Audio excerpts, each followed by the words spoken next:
And the fall of UDA and the Ruto administration continues fast and furious.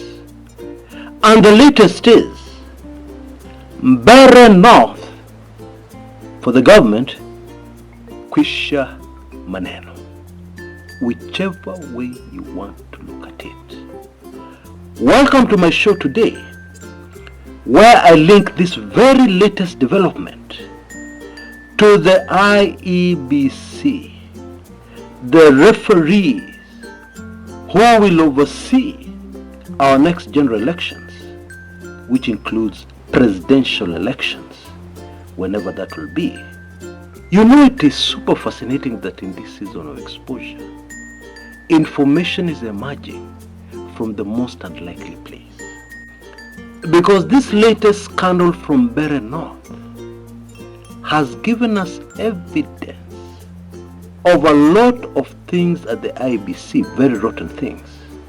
It has even given us evidence of exactly how Raila Odinga's votes were being stolen. You know, it is one thing to declare all votes were stolen, all this happened, and you don't have evidence. You cannot explain how it was done. Well, Mbere North lays bare everything in a very, very, very clear manner. I am very sure you'll find my show today much more than interesting. And so, let's get on with it. Twende kasi.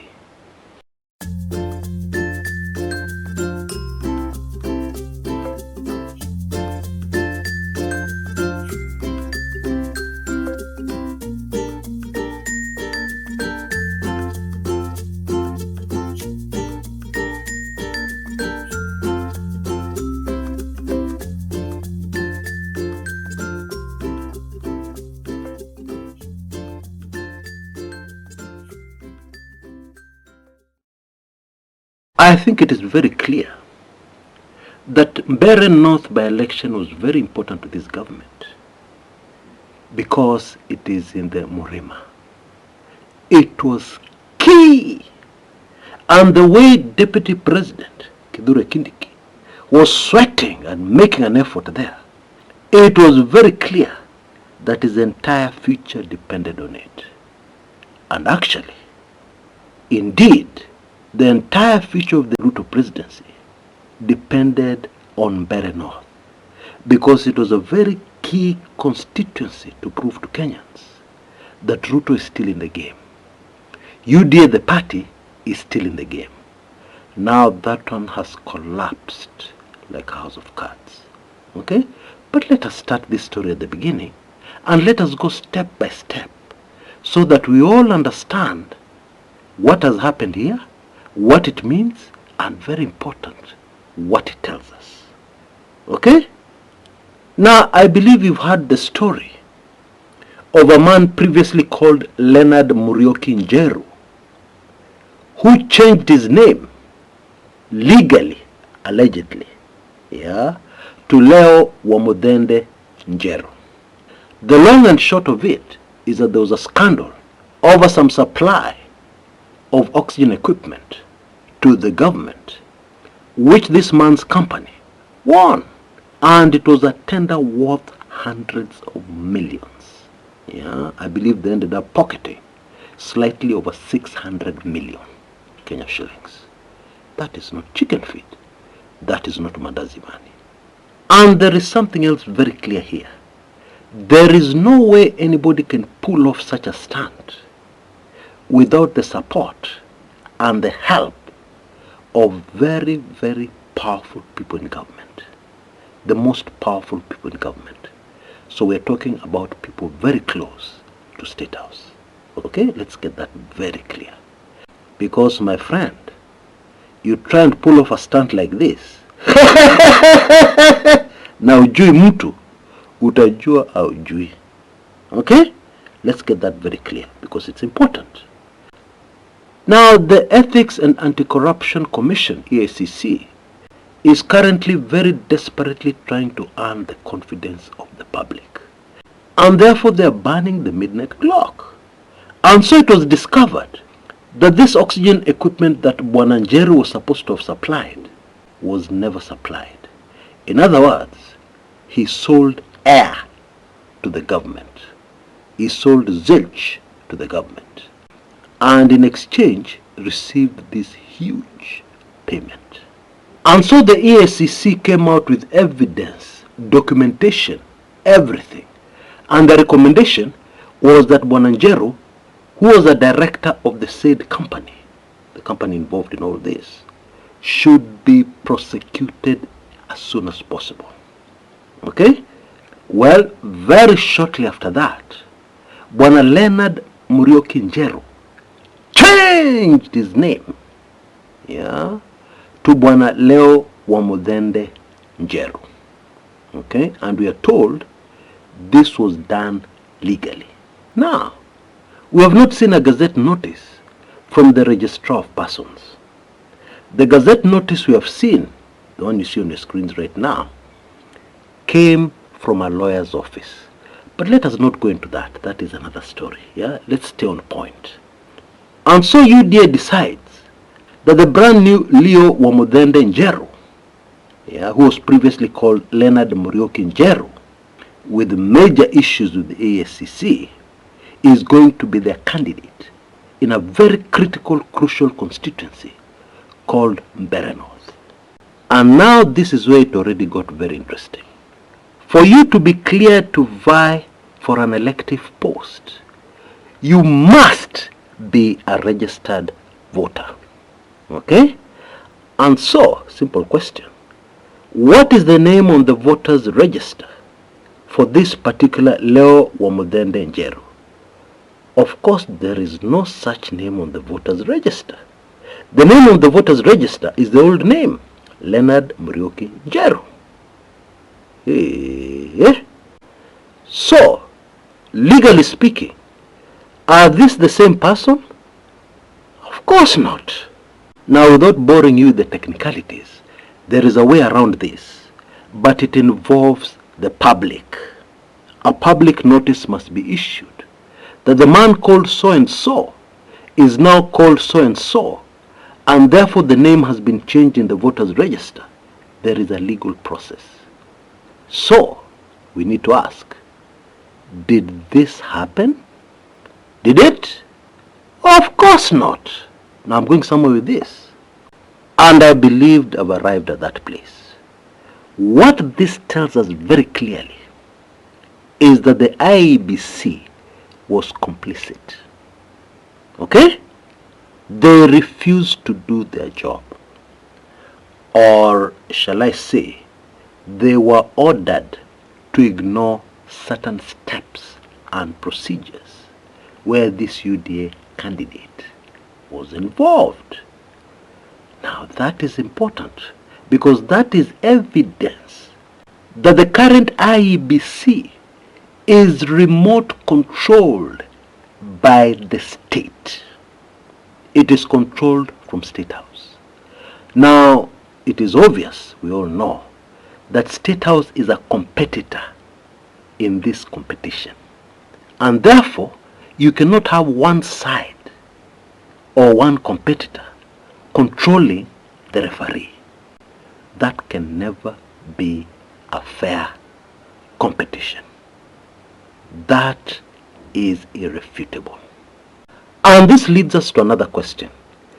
Is this the first time that this is happening, where the IEBC is being remote controlled by the government, by State House? No, it's not.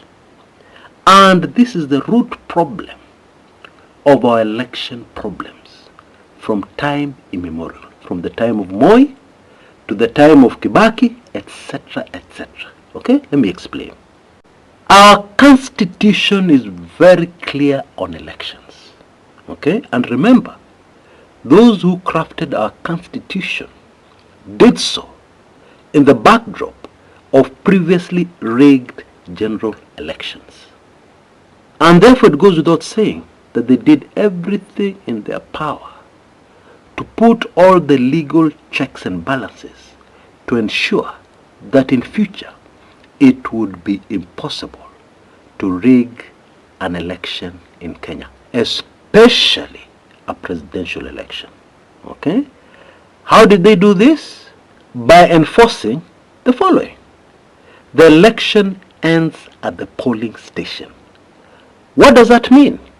It means that the election results from the polling station are final. They are not subject to verification. They are not subject to tallying. The election has ended at the polling station. Kwisha maneno. And what that means is that if you want to claim victory for the presidency, all you have to do is to tally the results yourself from every polling station. And what is the role of the IEBC? The role of the IEBC is to look at the tallies. Look, not verify and fiddle with. Look and then confirm, yes, the sums are correct. And of course the IEBC also has to do a few other things which the law requires for you to be announced president. Yeah, for instance, your percentage votes in a certain number of counties countrywide.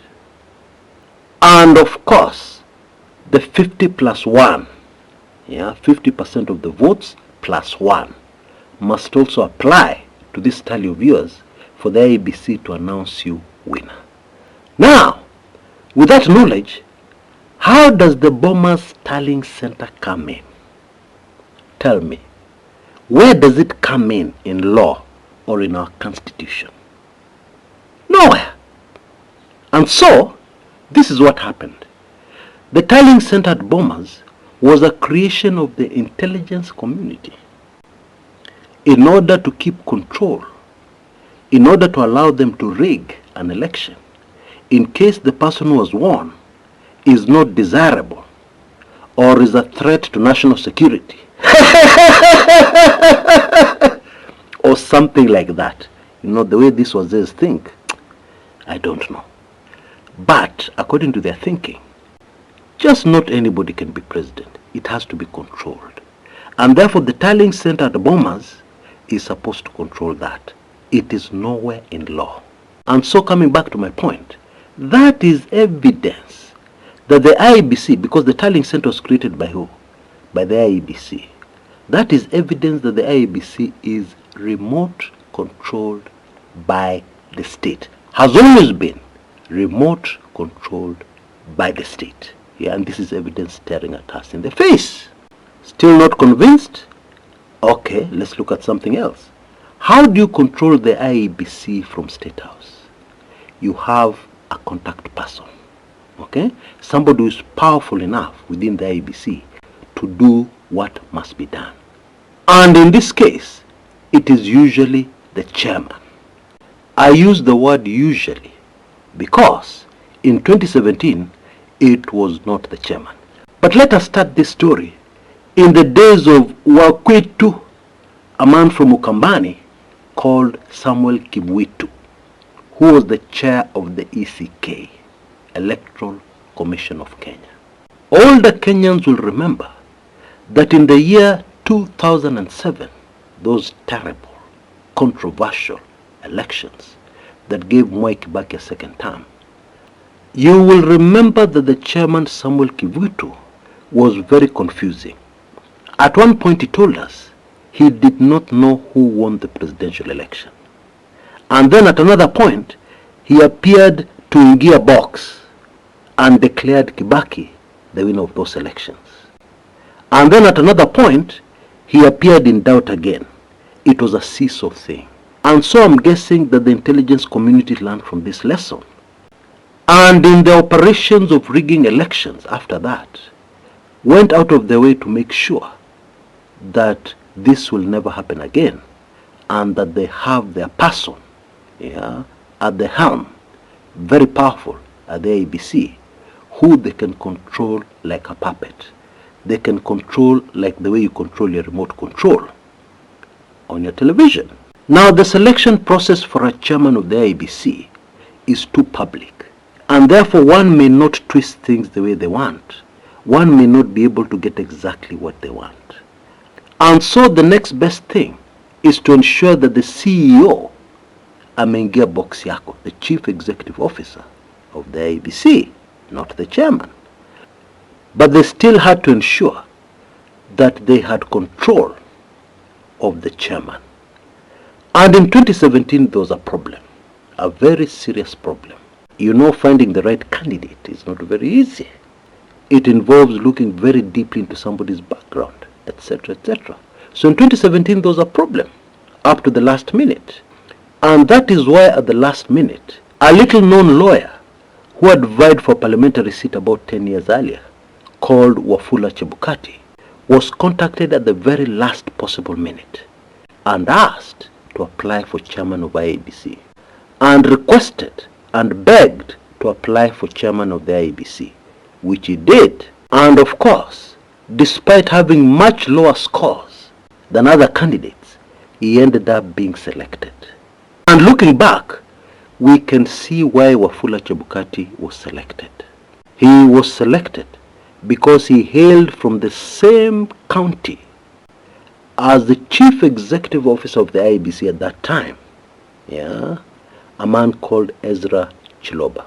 In other words, going forward, it would be possible for Ezra Chiloba to pass on instructions from above in mother tongue, in Kibukusu.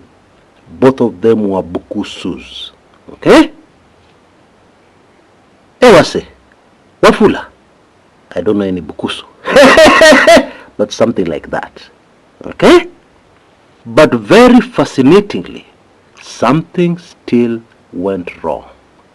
Chebukati became stubborn. He did not want to follow instructions quickly enough and to the letter.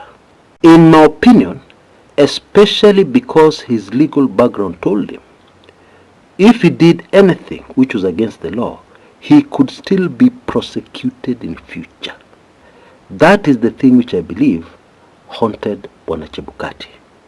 I suspect during his practice, he had come across such cases, where you do something today, and then it catches up with you later. And things got very elephant for the state wanting to control IEBC after the assassination of the computer guru at the IEBC, Chris Msando. That one made Chebukati lose it. Na sasa alikuwa hataki maneno ya hawa watu. Pure and simple. Things got so serious until the state intervened. How did they intervene? Wafula Chebukati was abducted. Oh, you didn't know? At the time I was running this channel, and at one point a relative of Chebukati contacted me, very concerned, and they told me that he had not been seen for over 24 hours, and nobody knew where he was. When he re-emerged, he was a very shaken man. And of course we do not know what happened during these hours that could not be accounted for. But we can guess. He was persuaded, mafia style, Don Corleone style. Okay? You know, if you go back to photographs of the 2017 elections, you will notice that Chebukati always had Ezra Chiloba very close at his side. Okay? You can check it out for yourself. Let's proceed. By the time the 2022 general elections came along, I believe Chebukati had given up, and he had realized you cannot win. His stubbornness could not win against serikali. Okay? Na akaingia box neatly. Although we have evidence in the public domain that in 2022 he also decided to make some money. You remember what we were told, by a very close aide to President Uhuru Muigai Kenyatta, about how some senior IEBC officials were captured on CCTV at his house, and they had come to discuss with him the possibilities of a gift in order to declare Raila Amolo Odinga the winner of the 2022 presidential elections. You know, we're all different. And some of our brains tell us that if you have a deal where you declare somebody who is the real winner, and the gift in the process, it is okay. You have not messed up the people of Kenya. You have not rigged an election. You have simply been gifted by the real winners. Something like that. By the way, by the time the 2022 general elections arrived, there was a different CEO, Chief Executive Officer, at the IEBC. But nothing or very little had changed, because that Chief Executive Officer was always close to Chebukati until the end. Yeah, I think we all know that. Let me just leave it there. Okay? I've not said anything. I've just given you facts in the public domain. Fast forward to the present. People decided they're not taking any chances. Okay? Now I need to remind you of something. This information is in the public domain. Yeah, maybe the problem has been many people cannot connect the dots. Okay? The current IEBC chairman, Bwana Erastus Ethekon, actually Dr. Erastus Ethekon, okay, was the personal private legal advisor to a man called Josphat Nanok, who is a two-term governor of Turkana County, and very close, has always been very close to William Samoei Ruto. Okay? His Excellency former Governor Nanok is currently the State House Deputy Chief of Staff and still very close to the President. I have observed in multiple meetings, public rallies, where Nanok sits directly behind the President, and they're always talking, they're always talking, they're always talking. I am sure not about the weather. Oh yes, I think you can now join the dots. This IEBC chair, yeah, has links and connections to some very powerful people who are competitors in the upcoming competition. And therefore, there is a high likelihood that those people can still influence the decisions of Bwana Ethekon. Okay? Is there any whiff of evidence? Is there any clue that Bwana Ethekon's decisions have so far been influenced by any parties in this competition? Actually, that is not a very clever question.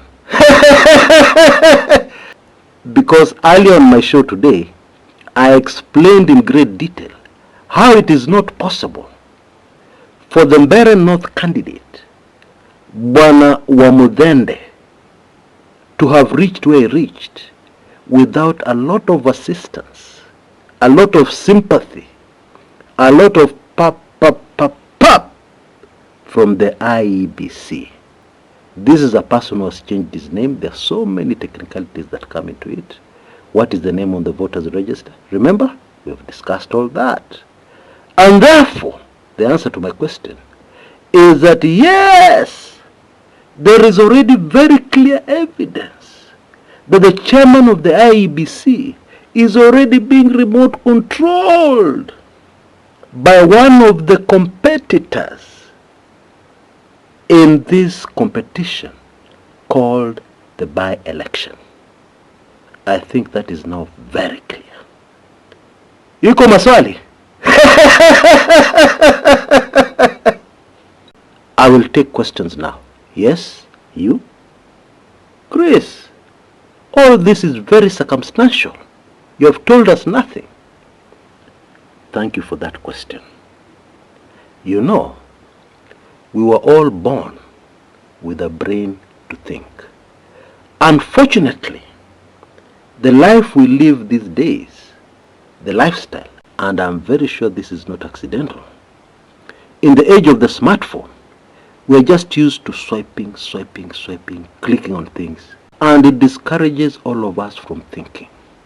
Any slight problem, you go to Chat GPT. My kids tell me about it all the time. I'm not sure if I've pronounced it correctly. Or you go to AI. Okay?